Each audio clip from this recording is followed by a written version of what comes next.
Good morning everyone.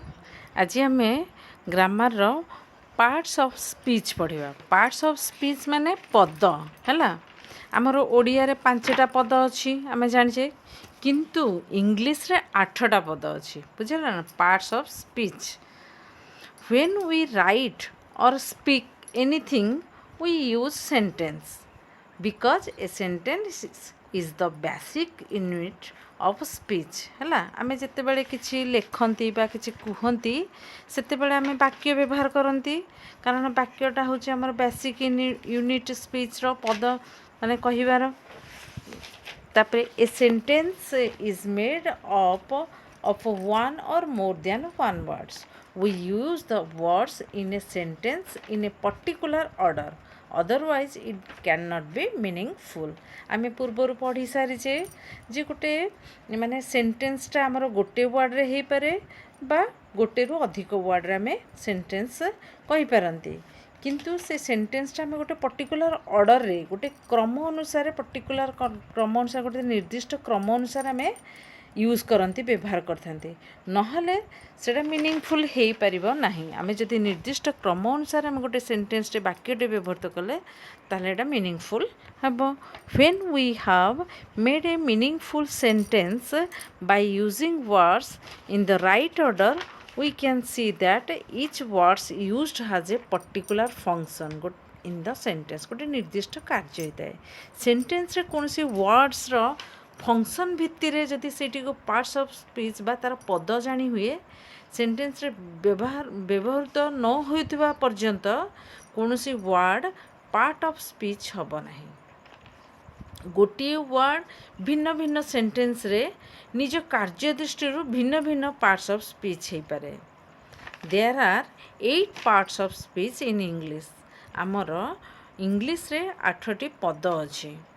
First है आमर noun जोटा कि है विशेष्य पद, सेकेंड है एडजेक्टिव विशेषण, थर्ड है प्रोनाउन सर्वनाम, फोर है आमर भार्ब क्रिया, 5 है आमर एडभार्ब क्रिया विशेषण, 6 है प्रिपोजिशन बा विभक्ति सूचक अव्यय, 7 है कंजक्शन संयोजक अव्यय, 8 है आमर इंटरजेक्शन विस्मय सूचक अव्यय।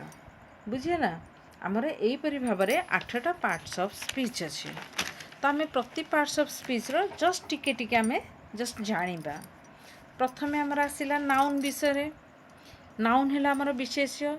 ए noun is the name of anything like tree, flower, queen or king. जे कौनसी वस्तु, व्यक्ति, स्थान, गुण बा क्रियार नाम को जो शब्द बुझुवा शब्द को आम नाउन बा विशेष्य कही थांती।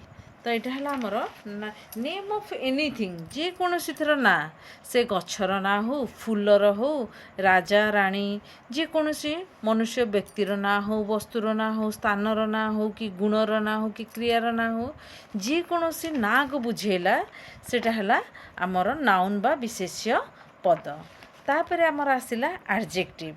Adjectives tell what kind of a noun such as great, small, white and brown है।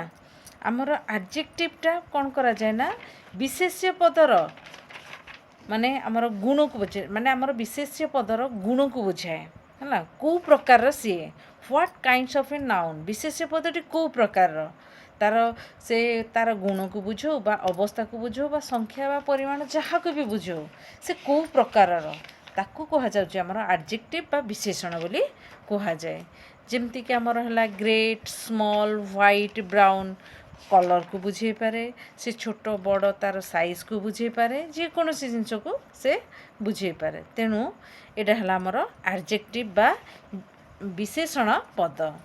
तापर आमर आसिला कौन ना प्रोनाउन। प्रोनाउनटा है instead of nouns the pronoun stand. आमर नाउन विशेष्य स्थान बदल विशेष्य पद बदल व्यवहृत होता पद को सर्वनाम आम कही था। जहाँ बारंबार लिखा बदल आम लिखा जाए, जहाँ बारंबार न लिखी ता बदल आम लिखी था।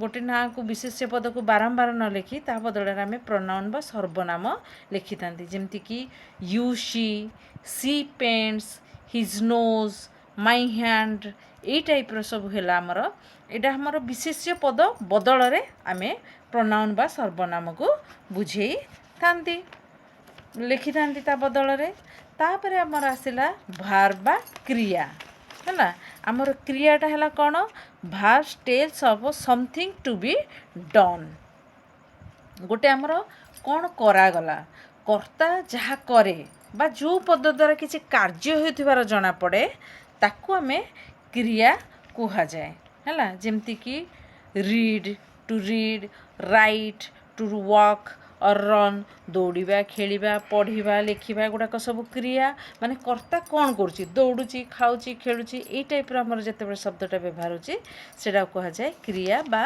द भार्ब तापर आसला आमर एडभार्ब एडभार्ब गोटा है कौन आमर क्रिया विशेषण how things are done the adverb tells है माने जिनसटी केमिति करा जाए कौन सी कार्य को सूचना दिए ताहले सेटा हला एडभार्ब आमर एडभार्बटा कौन सी घटना बा कार्य संबंध में सूचना दूथवा गोटे वर्ड जोटा कि आमे समय स्थान प्रकार स्थिति संपर्क में आमे सूचना दे था सेटा हूँ आमर एडभार्ब क्रिया विशेषण जमती कि क्विकली स्लोली बैडली वेल एगुड़ाक है आमर एडभार्ब क्रिया विशेषण हाउ थिंग्स आर डन जिनस गुड़िक किपरि करा जाए तापर आमर आसला द प्रिपोजिशन द प्रिपोजिशन्स है आमर अव्यय बा विभक्ति सूचक अव्यय the preposition stands before a noun और प्रोनाउन अव्यय पदटी विशेष्य बा विशेषण पदर पूर्वर ही आमको बसा जाए जमती कि ऑन संडे ऑनटा है आमर प्रिपोजिशन एट नाइट आठटा है आमर प्रिपोजिशन ही हाज इन टाउन इनटा है गोटे प्रिपोजिशन जोटा कि आमर नाउन किंबा प्रोनाउन पूर्वर आम व्यवहार करि से थाए तापर कंजक्शन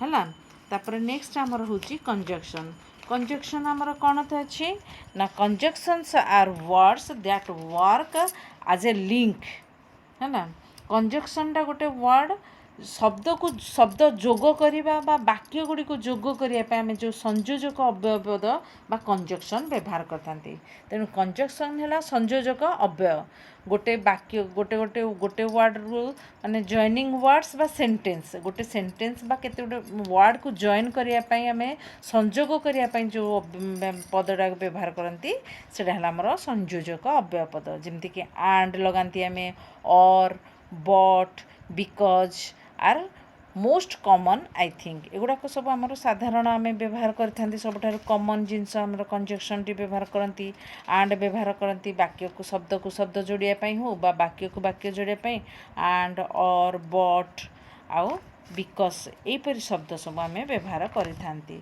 तापर आमर आसला इंटरजेक्शन द इंटरजेक्शन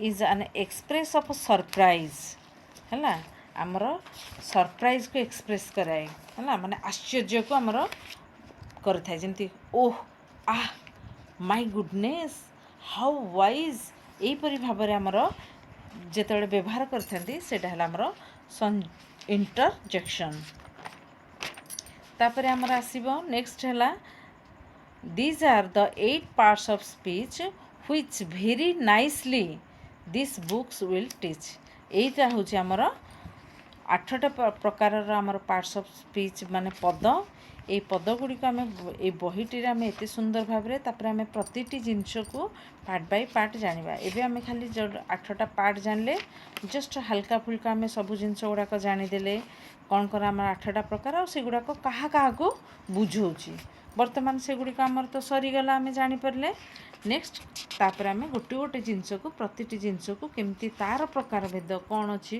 कौन ना से सब जिनस बुझा बुझीगला तो विस्मय सूचक इंट्रोडक्शन आमर है विस्मय सूचक अव्यय माने आम जोटा आश्चर्य को बुझाऊँ हाउ ओह आह यहीपरि भाव में रहा कंजक्शन रहा संयोजक अव्यय प्रिपोजिशन रहा विभक्ति सूचक अव्यय तापर आमर एडभार्ब है क्रिया विशेषण, भार्ब है क्रिया, प्रोनाउन है सर्वनाम, एडजेक्टिव है विशेषण, नाउन है आमर विशेष्य पद। यहीपरि भाव में आमर 8टा पार्ट्स ऑफ स्पीच अच्छे।